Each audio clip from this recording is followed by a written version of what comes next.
Okay, So I want to set the stakes right now directly for you, the listener. We are going to explore two concepts today that will entirely rewrite your understanding of reality. First, we are going to prove that your body is not a machine being piloted by a tiny version of you sitting behind your eyes. right, it's not a chariot. No, it's a decentralized, incredibly vast universe of its own. And second, and perhaps, more radically, we are going to show you how your attention, The literal, conscious act of focusing your mind on a single thought. yes, how that is a quantum measurement that physically records and stabilizes reality. We are essentially bridging the darkest, most mysterious corners of modern neurobiology with the absolute bleeding edge of theoretical quantum physics. Yeah, and because the implications of this research are so massive, we are going to take this slow, Very slow. step by step. If you're listening, treat this like a masterclass where we build the foundation brick by brick. We will pause, we will recap, and we'll make sure the architecture of these ideas is absolutely rock solid before we add the next layer. Right, we're not just going to tell you what happens in the brain and the universe. We are going to relentlessly unpack how and why it happens. Exactly. Because to truly grasp how you perceive the universe, we have to start by completely dismantling the biological hardware doing the perceiving. We have to discard the oldest myth in human history, right? The myth of the biological chariot. Welcome to the deep dive. I'm Satosha. And I'm Satoshi.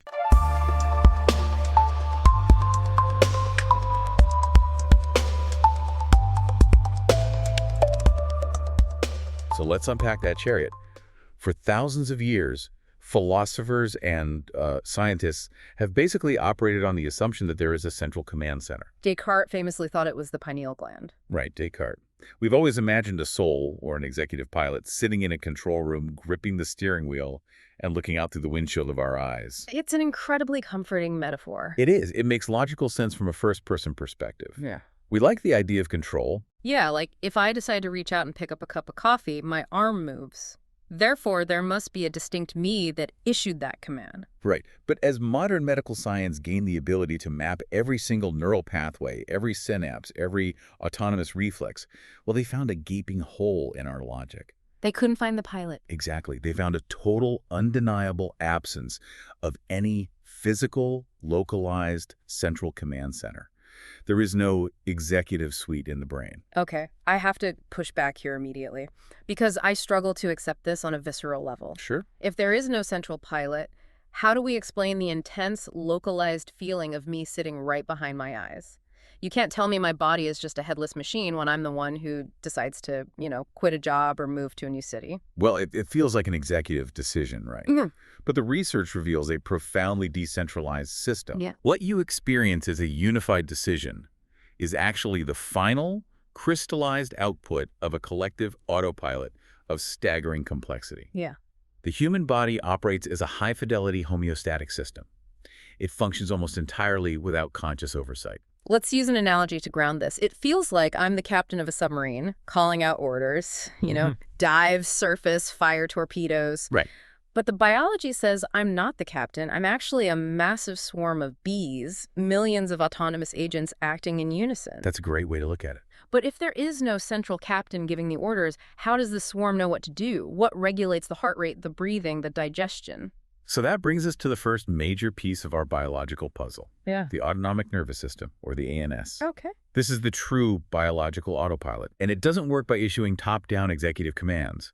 It works through a dynamic, constant tug-of-war between two massive branches, the sympathetic system and the parasympathetic system. Ah, the classic fight or flight versus rest and digest. Yes, but I want us to go deeper than the high school biology version of this. Yeah, please. How do these systems actually exert control without a pilot?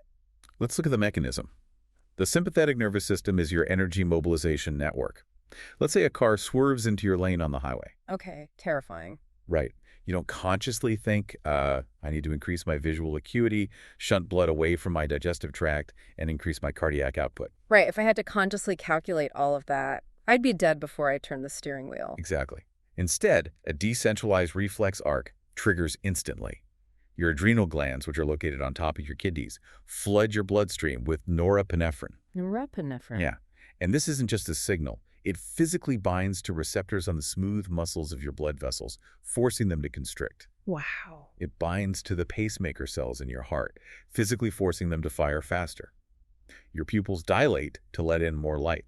This is an entirely autonomous, systemic hijack of your biology. And the parasympathetic system acts as the biological brakes to that hijack. Yes. Once the danger passes, the parasympathetic network, primarily utilizing the vagus nerve, Which is huge, right? massive. It's this meandering neural highway that wanders from your brainstem down through your chest and into your abdomen. Okay. It releases a different chemical called acetylcholine. And this chemical physically unbinds the panic state. It slows the heart, stimulates the production of stomach acid to resume digestion, and promotes cellular repair. But wait, doesn't the brain have to orchestrate this tug of war? People Yeah. always point to the hypothalamus as the master control room. Yeah, this is a very common point of confusion. The hypothalamus is incredibly important, but it is not a driver. So what is it? It is a relay and regulation hub. Think of it less like a CEO making unilateral creative decisions and more like a tremendously complex thermostat. A thermostat doesn't decide to be cold, it just reacts to a threshold. Precisely. Let's look at plasma osmolarity, which is the concentration of salt in your blood. When you are dehydrated, the salt concentration in your blood rises slightly. The hypothalamus contains specialized neurons called osmoreceptors. Osmoreceptors. Yeah, and when the salt level rises, these neurons physically shrink because water is drawn out of them by osmosis. Oh, wow. That physical shrinking triggers an electrical signal that eventually makes you feel thirsty and releases a hormone to make your kidneys conserve water. So the system is just blindly reacting to physical laws. Shrinking cells trigger chemical releases. There's no pilot saying, oh, I seem to be parched. It's just a cascade of dominoes. It is a cascade of self-regulating dominoes. But to truly understand how decentralized we are, we need to look at the most mind-bending example in the research: the gut. The enteric nervous system, the ENS. Yes. When I read this part of the research, I was absolutely floored. The human gastrointestinal tract has its own entirely separate nervous system containing roughly 200 million neurons. That is more neurons than are in your entire spinal cord. And this is why neurobiologists refer to it as the second brain. But here is the critical part, and I really want you listening to grasp this. The gut isn't just taking orders from the head. The research explicitly states that the ENS can regulate its functions entirely independently. Completely on its own. It manages the complex chemical breakdown of your food. It orchestrates the intricate wave-like muscular contractions called peristalsis. It dynamically adjusts blood flow to absorb nutrients. And it can do all of this without receiving a single instruction from the brain in your head. It's true. If the vagus nerve, which is the main connection between the brain and the gut, is completely severed, the gut continues to function. That is insane. It is an autonomous universe within you. It produces about 95% of your body's serotonin. The chemical we associate with mood and well-being is primarily manufactured by the swarm of bees in your intestines, not the pilot in your head. Okay, let's pause here. Let's recap this foundation for the listener. Because if what we just established is true, it means our daily subjective experience is largely a post-rationalization. Does the magnitude of that make sense? It's a huge shift in perspective. Your body builds itself. It dynamically manages its own blood pressure, its hydration, its temperature, and its digestion entirely offline as a decentralized network. There is no central pilot. Your body is a self-driving vehicle. Exactly. Now, the terrifying next question is, if the machine runs itself so perfectly, why is there a subjective knower inside it at all? Why do you feel like you are driving? It is the ultimate puzzle. Philosophers call it the hard problem of consciousness, because an autonomous machine doesn't actually need to feel anything to function. And as we sit here thinking about how the body manages these massive, complex processes completely offline, autonomously, without needing to log in to a central server in the brain, Right. it actually mirrors exactly how we design the infrastructure for you to access this information. The architecture of our research platform. Yes, just like your gut processing a meal completely offline without needing a central login, your access to this deep dives research should be just as frictionless and autonomous. That is why we point you to our research website. We believe in a pure reading experience, the way the internet was actually intended to function. No trackers following your attention, no cookies monitoring your digital digestion, and absolutely no login required. The link is in the description. And the most important evolution of the platform is that it now functions autonomously on your device. The deep dive website is a progressive web app. Yes, which is amazing. This means you can install it straight from your browser, on your PC, your tablet, your smartphone, and it downloads the research to exist locally. Right. So if you are sitting on a beach or you are halfway across the world on a flight, you don't need to pay for exorbitant airplane Wi-Fi or burn through mobile data. The knowledge processes locally on your device, entirely offline. It's a very elegant parallel to the biological systems we are describing. It really is. So let's step back into that biology. We've established the body is a self-driving chariot. The swarm of bees is flying the ship. If we aren't pulling the levers, how do we even know what the swarm is doing? That leads us to our next major paradigm shift. We have to completely redefine what a sense actually is. Right, because the way we are taught about senses in school is fundamentally flawed. We usually think of the outward-facing senses: vision, hearing, touch, taste, smell. In the research, this system is categorized as exteroception. Outward-facing tools gathering data from the environment. Right. And neurologically, exteroception is engineered for extreme speed. The neural pathways that carry visual or auditory data are heavily myelinated. Okay, let's explain myelin for the listener, just so we are all on the same page. Sure, myelin is a fatty substance that wraps around the axon of a neuron. It acts exactly like the rubber insulation around a copper electrical wire. Okay, so it insulates it. Exactly. By insulating the nerve, it prevents the electrical signal from leaking out, allowing the impulse to travel at incredible speeds, up to 120 meters per second. These senses are highly digital-like. They fire in rapid binary bursts. They're optimized for immediate survival.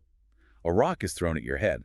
Your exteroceptive system processes the digital data instantly, and your motor cortex makes you duck before you even consciously register the rock. But the research points out that there is an entirely different, vastly older sensory network looking inwards. Interoception, the inward-facing system. This is the process by which your nervous system senses, interprets, and integrates signals originating from within your body. And its physical architecture is the exact opposite of the outward senses. Completely different. Interoception primarily relies on what are called C fibers. These are unmyelinated or only very lightly myelinated nerve pathways. So no rubber insulation. Right. And because they lack that heavy fatty insulation, the electrical signals travel much, much slower, sometimes less than 1 meter per second. Less than 1 meter per second. Wow. So instead of a rapid digital on-off signal, what does the brain receive? It receives a continuous, rolling, analog wave of information. It is a slow, persistent mapping of the physiological condition of every tissue, every organ, and every chemical state in your body. And where does all this slow analog data actually go? Because if it doesn't go to the conscious pilot, where is it being mapped? It is routed upwards through the brainstem and primarily into a region called the insular cortex. The insula. Yeah, it's tucked deep inside the folds of the brain. The research suggests that this continuous analog mapping in the insular cortex is the foundational substrate for what we actually experience as subjectivity. Well, explain that. Subjectivity comes from slow nerve fibers. Yes. When you feel a generalized, deep, visceral ache, or the sudden sinking butterflies of anxiety in your stomach, or a profound wave of lethargy, you are not feeling the outside world. Right. You're feeling your interoceptive system projecting the state of your internal biology into your awareness. It creates the background hum of being alive. Okay, here's where we hit the concept that forced me to put the research down and literally walk around the room for a minute. It's intense. The research reveals that these senses are not just one-way biological cameras. They are bidirectional portals. This is where we cross the threshold from biology into complex systems theory. We inherently think of a sense as a receiving station. Right. If I look at a fire in a fireplace, my eyes do not change the fire. They simply take a digital photograph of the light waves. The information flows strictly one way from the environment into the eye. Right. But internally, the research states that the boundary between sensing and acting doesn't exist. Let's use thermoception as the primary example, the interoceptive sense of temperature.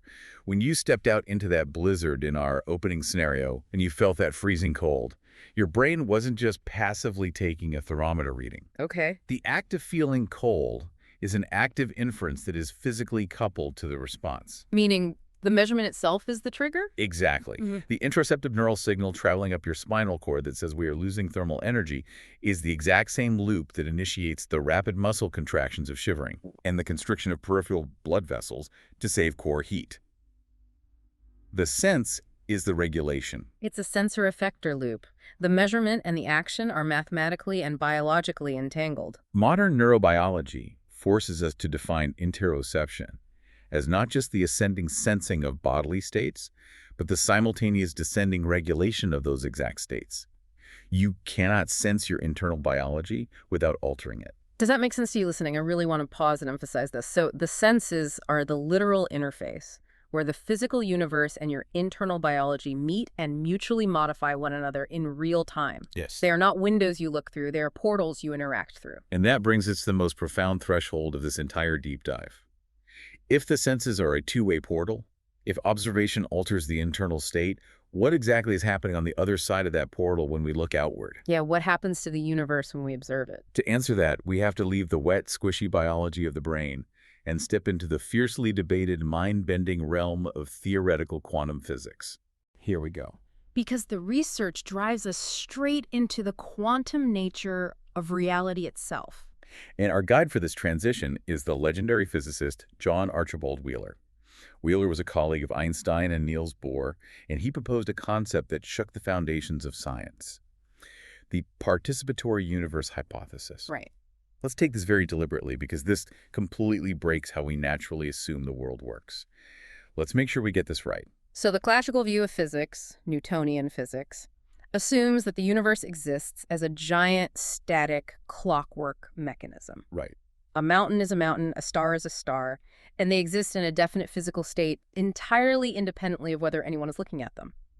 The universe is a stage, and we are just sitting in the audience watching the play. But Wheeler looked at quantum mechanics and said, no, the math doesn't support that. Wheeler argued that the universe does not exist independently of observation. The universe comes into being through the act of observation. He coined the phrase, it from bit.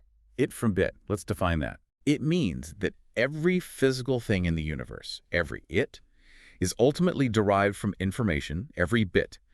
Reality is not made of solid matter. It is made of information that only crystallizes into solid matter when it is measured or observed. Now, I promised at the beginning of this deep dive that we would not use mathematical equations. And we won't. No wave functions, no Schrödinger equations. But we have to explain how Wheeler justified this frankly absurd-sounding claim, and he did it by proposing the delayed choice experiment. It is arguably one of the most philosophically staggering experiments ever conceived. Let's build a vivid visual analogy for the listener so we can understand exactly what's happening. Imagine you were playing a cosmic game of pinball. Okay, pinball. In a normal classical world, if you pull the plunger and shoot a metal pinball onto the board, it takes a highly specific, defined path. It bounces off bumper A, ricochets off bumper B, and lands in a specific hole. Now, if you close your eyes while the ball is bouncing, it doesn't matter. The ball still took that exact physical path. That is classical physics. The object has a definite history, a definite trajectory, regardless of the observer. But the quantum realm doesn't play by pinball rules. In Wheeler's delayed choice experiment, physicists shoot a single particle of light, a photon, into an interferometer. Think of it as a microscopic maze with a beam splitter. Right. The photon hits a crossroads where it can take path A or path B. And according to quantum mechanics, until it is measured, the photon doesn't choose. It enters a state of superposition.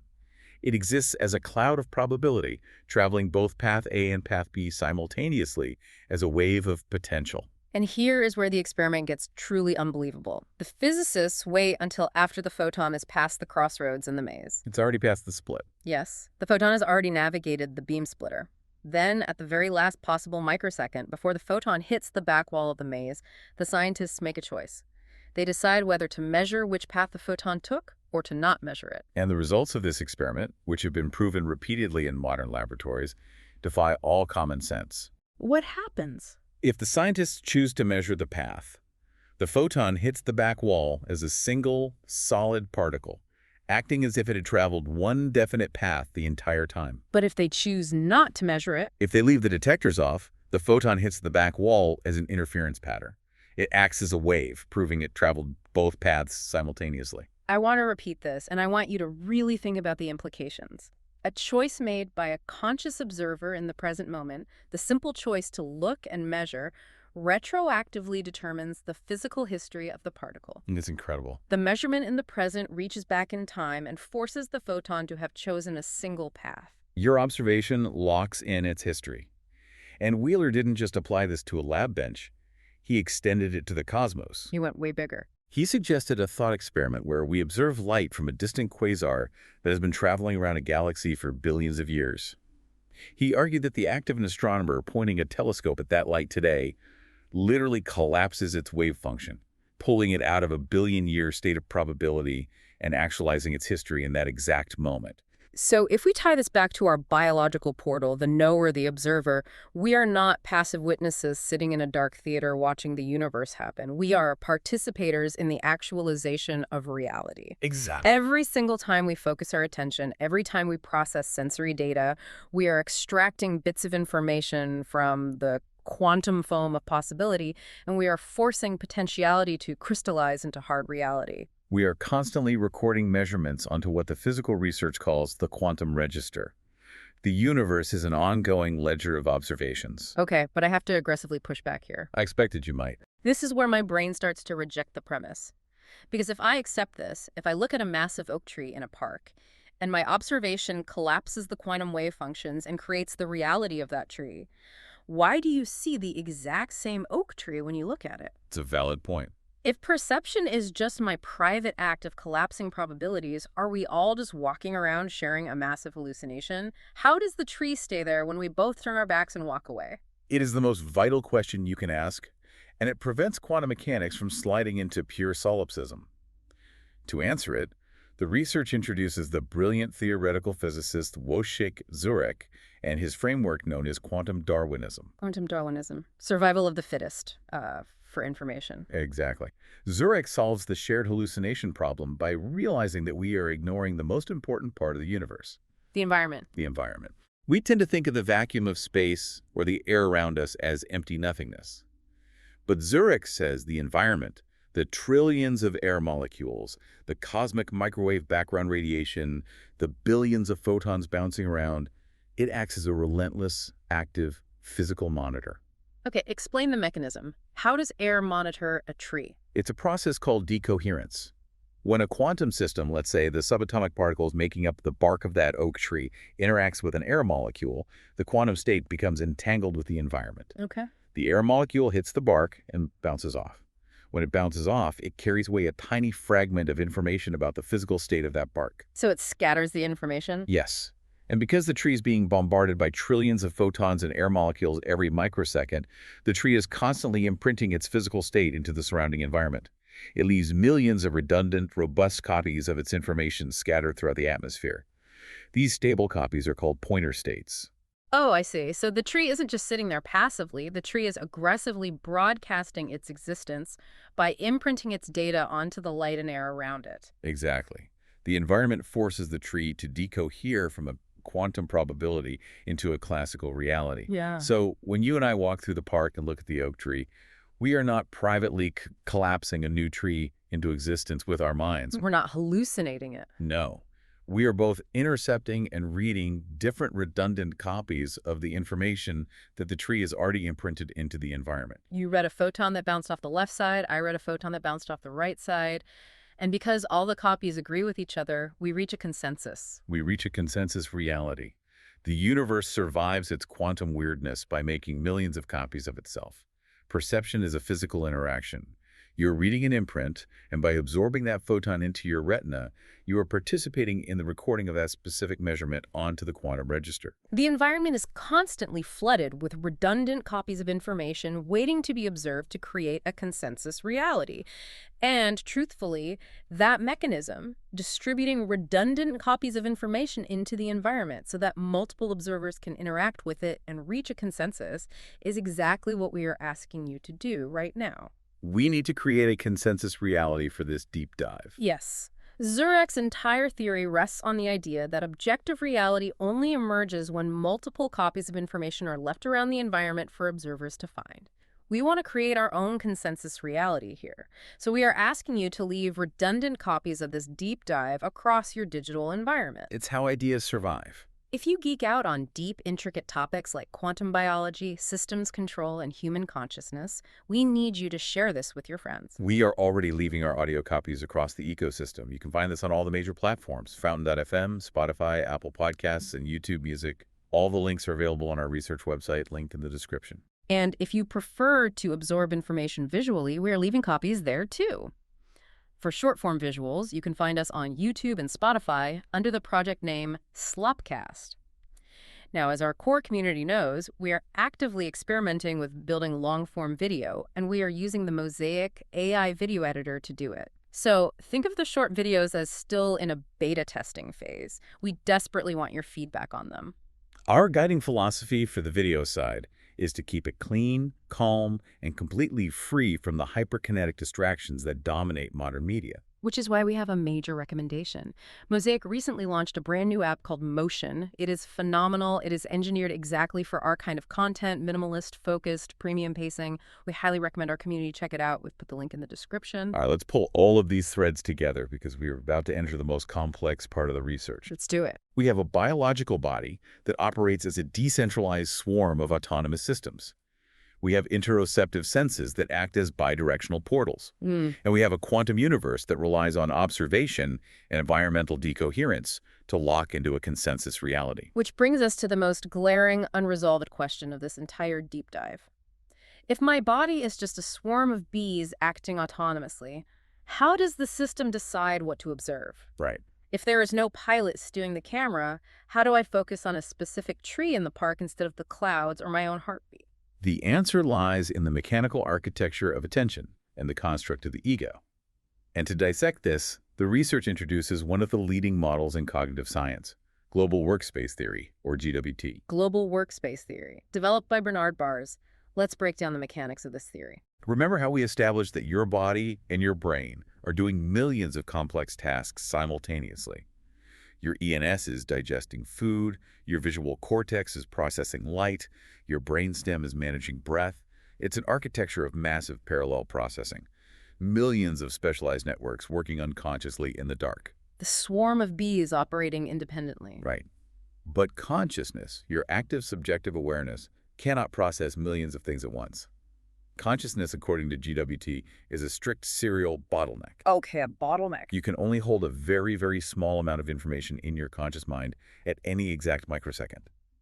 GWT proposes that the brain bridges the unconscious parallel systems and the conscious serial bottleneck through a mechanism called the selection broadcast cycle. Let's use an analogy to make this physical. Imagine your brain is a massive pitch-black theater. A theater, okay. The stage is enormous, and there are millions of actors milling around in the dark, whispering their lines. This is all the unconscious processing. Attention is a single, incredibly bright spotlight sweeping across the dark stage. It's a perfect visualization. Only the few actors who step into that bright spotlight become conscious. And here's the crucial part. Once they are in the light, their dialogue is amplified by a massive PA system and broadcasted out to the entire dark theater. Every unconscious system hears what the actors in the spotlight are saying. That analogy maps perfectly to the neurobiology. Information from your internal organs, your memories, and your outward senses are all constantly competing for dominance in the dark. Competing for the spotlight. Yes. When top-down neural signals, originating primarily in your frontal and parietal lobes, select a specific piece of information, say, the sound of your name being spoken at a loud party, that information enters the global workspace. It steps into the spotlight. And then it broadcast. Exactly. The neural signal is physically routed across the brain, making it globally available to your memory encoding systems, your motor cortex, your emotional centers. By broadcasting the information to the entire swarm, the system coordinates a flexible, voluntary response. You turn your head to see who called your name. But how does this connect back to the quantum physics we were just talking about? How does an incredibly complex biological spotlight relate to Wheeler's participatory universe? This is where the research brings in the physicist Henry Stapp. Stapp takes global workspace theory and connects it directly to quantum mechanics through a phenomenon known as the quantum Zeno effect. The quantum Zeno effect. Okay, we need to explain the how and the why of this. What is it? In classical physics, if you watch a pendulum swing, your watching doesn't change the swing. But in quantum mechanics, if you rapidly and continuously measure a quantum system, you literally freeze its evolution. Wait, really? Why? What is the mechanism that freezes it? Because every time you measure a quantum state, you collapse its wave of probability into a definite state. If you measure it again a microsecond later, before the probability wave has time to spread out and evolve into a new state, you collapse it back into the exact same state. Oh, wow. Continuous observation constantly resets the clock. It's the quantum equivalent of a watch pot never boils, because the act of watching physically prevents the water from changing states. And STAP applies this quantum freezing to the brain? Yes. STEP points out that the brain is a warm, wet environment. Yeah. But at the microscopic level, like the calcium ions flowing into nerve synapses, it is governed by quantum probabilities. Neural activity is a quantum system evolving through a superposition of possible firing states. Right. STEP theorizes that when you focus your attention, when you fiercely hold that spotlight on a single thought, you trigger the quantum Zeno effect within your own neural pathways. Let me make sure I'm grasping the magnitude of this. By focusing my conscious attention, I am continuously observing the quantum states of my own neurons, and by doing so, I freeze their evolution. Yes. By maintaining intense conscious effort, you stabilize a specific pattern of neural activity. You prevent the probability wave from collapsing into a different thought.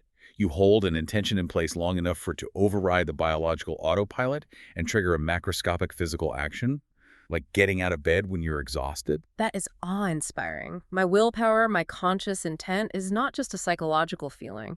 It is a literal quantum physical force acting as a brake on the evolution of my neural pathways. Attention is the mechanism by which the knower interacts with the physical world. But that forces us to confront the ultimate contradiction. The ego. Yes. If I'm just a decentralized network of neurons using the quantum Zeno effect to freeze pathways, why do I feel like a singular continuous person? Why do I feel like a concrete self that was born in the past and will exist in the future? To answer this, the research leans heavily on the philosopher Thomas Metzinger, and his theory might be the most unsettling part of this entire deep dive. Metzinger proposes the existence of the ego tunnel. Metzinger states, very bluntly, that the self, the singular, unified pilot you genuinely believe yourself to be, does not exist in the physical universe. It doesn't exist. No. There's no you object inside your head. It is a biological illusion.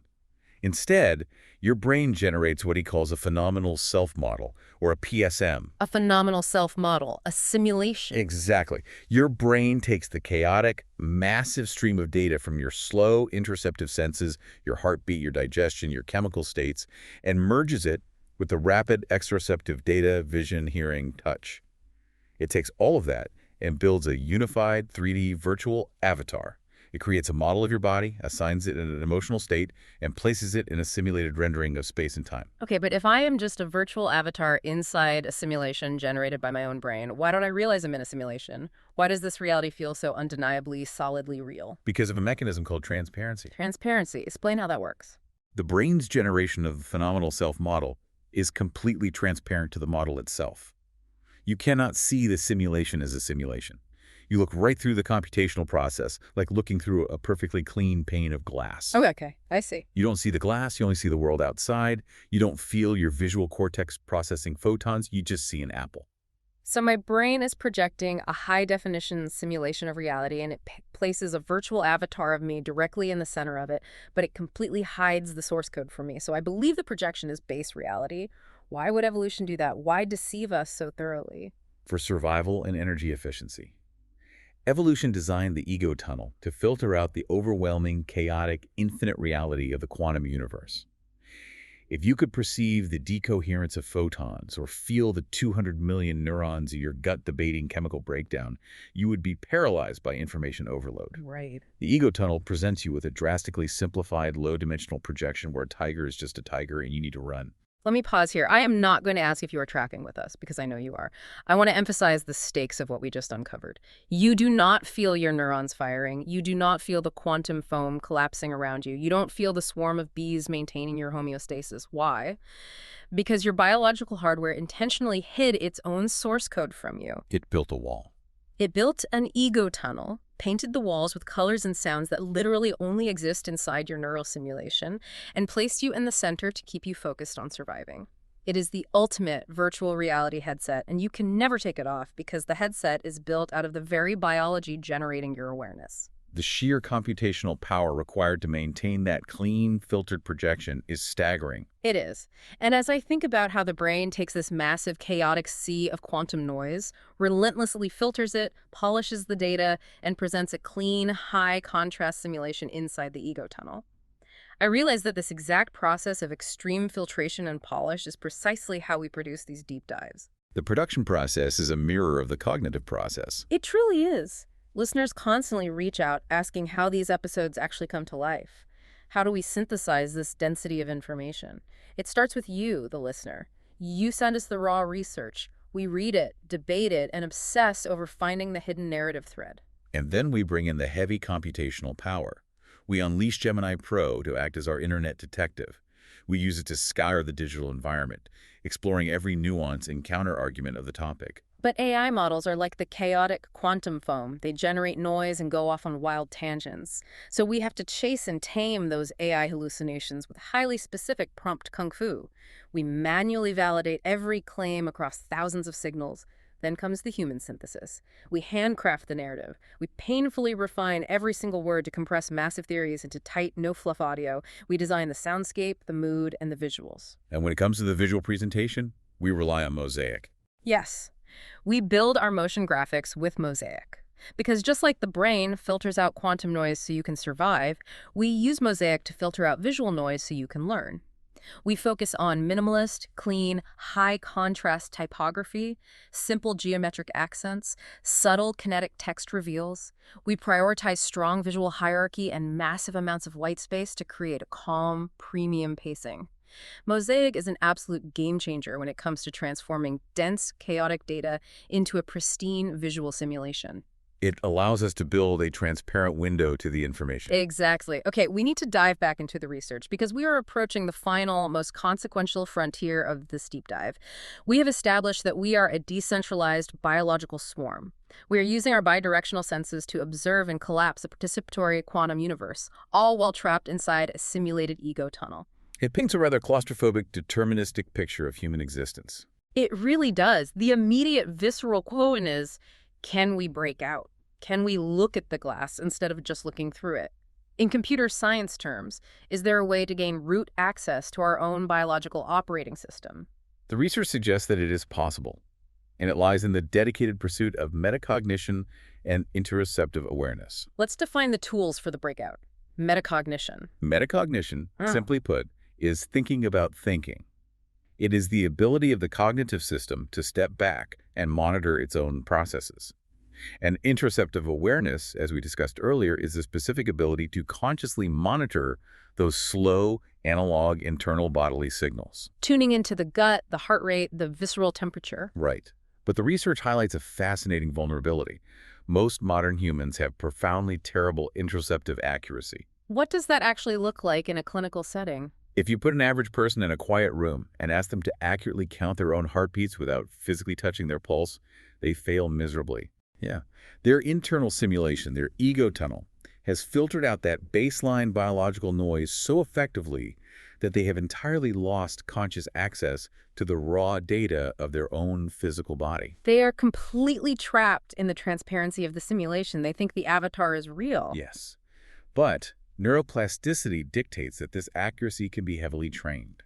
Practices like deep mindfulness, Vipassana meditation, or biofeedback are essentially rigorous techniques for turning the spotlight of your attention inward. You are dragging the slow, unconscious physiological data into the global workspace. So by fiercely focusing inward on the breath or the heartbeat, you are trying to illuminate the walls of the ego tunnel. Exactly. You are attempting to make the transparent model opaque, to experience the machinery of the simulation as a simulation. And this profound inward turn leads us to one of the most ambitious theories in the research, integrated information theory, or IIT, developed by neuroscientist Giulio Tononi. IIT is a radical theoretical framework that attempts to provide a mathematical definition of exactly what consciousness is and how it is generated. Now, adhering to our rule of zero math, let's explain the conceptual core of IIT, because it redefines the nature of experience itself. The core premise of IIT is this. The subjective quality of your conscious experience is mathematically identical to the structural informational relationships generated within the complex network of your brain. Okay, we need to translate that. Let's use an example. Let's take the experience of tasting a bitter cup of coffee or feeling a sharp pang of grief. IIT argues that these experiences are not magical vapors produced by the brain. An experience is a specific, physical, highly complex geometric shape of information integration occurring across your neural network. Philosophers call this a quale, the subjective feeling of a thing. Yes, and IIT says that a distinct, irreducible informational architecture. The pain of a burn has a different informational geometry than the smell of rain. So every subjective experience has a physical, informational structure in the brain. And if IIT is fundamentally correct, the implications are staggering. Because physics has spent a century looking outward, building massive particle accelerators to find the theory of everything in the cosmos. But if consciousness is just geometry of information, the key to the universe might be found by looking inward. Because if you can deconstruct your own internal informational architecture, you are essentially viewing the raw source code of the observer. And since Wheeler's quantum mechanics prove that all physical reality must be actualized through the measurement of an observer. You cannot understand the universe without first understanding the exact mechanism of the entity doing the observing.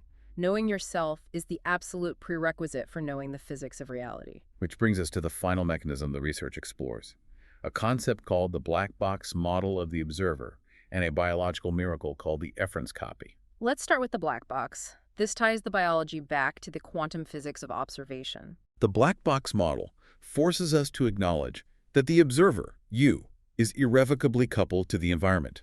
You are not floating outside the universe looking in. You are made of the universe. You cannot exchange information with the environment without a physical exchange of energy. You and the quantum field are totally entangled. And this interaction creates a continuous loop, the cycle of the Heisenberg choice. Let's trace the exact steps of this loop so the listener can see how reality is constructed moment by moment. Step 1 is what physicists call process 2. This is the universe and the brain itself as a physical object, evolving according to quantum laws. It exists in a vast superposition of many possible states, a massive field of uncollapsed potentiality. Step 2, process 1. Process 1 is the knower making a choice. This is the Heisenberg choice. It is the literal act of focusing your attention. It is you choosing which specific question to ask nature, which tiny fraction of the dark theater to illuminate with the spotlight of the global workspace. And crucially, according to the physics we discussed, this choice of attention is not predetermined by past physical laws. It is a genuine choice that directs the evolution of the system. Step 3, the measurement. Nature responds to your question. The superposition of possibilities instantly collapses into a single, actual physical reality. And finally, step 4. The record. The outcome of that collapse is recorded in two places. It is recorded externally via decoherence in the environment, scattering those redundant pointer states we discussed, and it is recorded internally in the brain's physical memory networks. This new record establishes a brand new baseline, a new field of potentiality, and the cycle instantly begins again. That is profound. Our conscious attention dictates what question is asked, and nature provides the collapsed answer. But this raises a mechanical problem. If we are completely physically entangled with the universe in this continuous loop of energy exchange, how does the brain know where I end and the universe begins? How does it maintain the boundary of the ego tunnel? That is the genius of the Efron's copy. It is a biological mechanism designed to maintain the illusion of separation. Let's explain how the Efron's copy works. Let's use eye movement as an example. When you move your eyes across the room, the image on your retina sweeps rapidly. If a camera did that, the image would be a chaotic blur. But your perception remains perfectly stable. Why? Because a split second before your motor cortex sends the command to move your eye muscles, it sends a duplicate copy of that exact command to your visual sensory centers. That duplicate is the Efron's copy. Yes. It is an internal prediction. The brain is saying, I am about to move the eyes to the left, so I expect the visual field to sweep to the right. When that sweep happens, ignore it. Cancel it out. It predicts the sensory consequence of its own action. This is exactly why you cannot tickle yourself. Precisely. If you try to tickle your own ribs, your motor cortex generates an Efron's copy. It predicts the exact sensory input of your fingers on your skin, and the somatosensory cortex subtracts that exact feeling from your awareness. It cancels out self-generated noise. But if someone else tickles you, there is no Efron's copy. The brain processes the sensation as an unpredictable external event, and you react. The Efron's copy is the mortar holding the bricks of the ego tunnel together. By constantly predicting and subtracting you from the sensory input, it maintains a stable, artificial boundary between the internal self and the external field. But the research highlights what happens when this predictive mechanism is damaged. Right, in certain severe neurological disorders like schizophrenia. If the neural circuitry generating the Efron's copy fails, the boundary between the self and the external world immediately begins to dissolve. A patient might move their own arm, but because the sensory cortex didn't receive the prediction, the brain interprets the movement as an external alien force moving the arm for them. They hear their own internal thoughts, but without the efferents copy-tagging it as self-generated, they perceive their own thoughts as voices coming from outside their head. The simulation breaks down. The ego tunnel shatters, and the terrifying, boundaryless reality of the quantum field bleeds directly into their conscious awareness. Wow. We have covered an immense, staggering amount of intellectual ground today, and I want to pull all of these disparate threads together into a single, cohesive, unified picture for you, the listener. Let's synthesize the true architecture of perception. Let's map it out one final time. We began by completely dismantling the oldest illusion of humanity, the biological chariot. You are not a tiny executive driver sitting inside your skull, pulling levers and making unilateral decisions. Your biology is a profoundly decentralized, self-organizing universe. From the 200 million autonomous neurons in your gut manufacturing your mood, to the automatic reflexes in your brainstem managing your survival, your body runs itself. You are a swarm of bees acting in magnificent unison. And the interface for that swarm is the interoceptive sensory network. But these inward senses are not passive cameras taking pictures of your state. They are bidirectional portals. The act of feeling cold is the physical act of shivering. The boundary between sensing the world and regulating the body does not exist. And when we project those portals outward into the physical universe, we discover the most paradigm-shifting truth of all. The universe is not a static object waiting to be seen. As John Archibald Wheeler and Wojciech Zurek proved, it is a participatory universe. Your conscious attention, the spotlight sweeping across the dark theater of your mind, is a literal quantum measurement. Every time you focus, you trigger the quantum Zeno effect, you collapse a wave of possibilities, and you imprint a permanent record onto the quantum register, relying on the environment to scatter copies and create a consensus reality. But to protect you from the overwhelming infinite magnitude of that entangled quantum reality, your brain generates the phenomenal self-model, the ego tunnel. It hides its own biological source code behind a wall of transparency, making you feel like a singular, continuous entity moving linearly through time. If you want to break out, if you want root access to the machine, you have to turn the portal inward. You must cultivate interoceptive accuracy. You must realize that your body is the field and your attention is the engine of reality creation. The research quotes the absolute essence of Wheeler's philosophy, a concept known as the Leibniz logic loop. It is the perfect summation of this entire journey. Wheeler argued that to explore the physical universe to its ultimate microscopic depths, down to the quarks and the quantum foam, is to eventually loop right back around to the conscious mind that is doing the observing. The universe relentlessly looking at itself. Exactly. The physical world and the conscious observer are tied together through the acts of observation and participation at the very bedrock of reality. To know the body is to know the portal. To know the body is to know the portal. But that leaves us with one final, deeply provocative question that builds on everything we've discussed. If our conscious attention is a quantum measurement that stabilizes reality, what happens in the very near future when we build artificial general intelligence?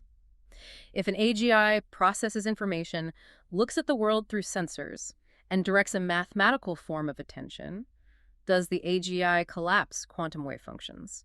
Does an artificial mind act as an observer, participating in the creation of reality? Or does it remain just a complex part of the environment, scattering pointer states? We will leave you to chew on that one. It is the next great frontier of the participatory universe. As we wrap up this massive deep dive, we want to ask you to subscribe to the show on whatever platform you're using right now. We want to keep building this consensus reality with you. And more importantly, we invite you to share your resources with us for our future research. We want to explicitly state our core philosophy regarding collaborative intelligence. People often ask, why do you ask the audience for resources? Because the best ideas don't come from us alone. They emerge when your unique curiosity collides with our analytical process.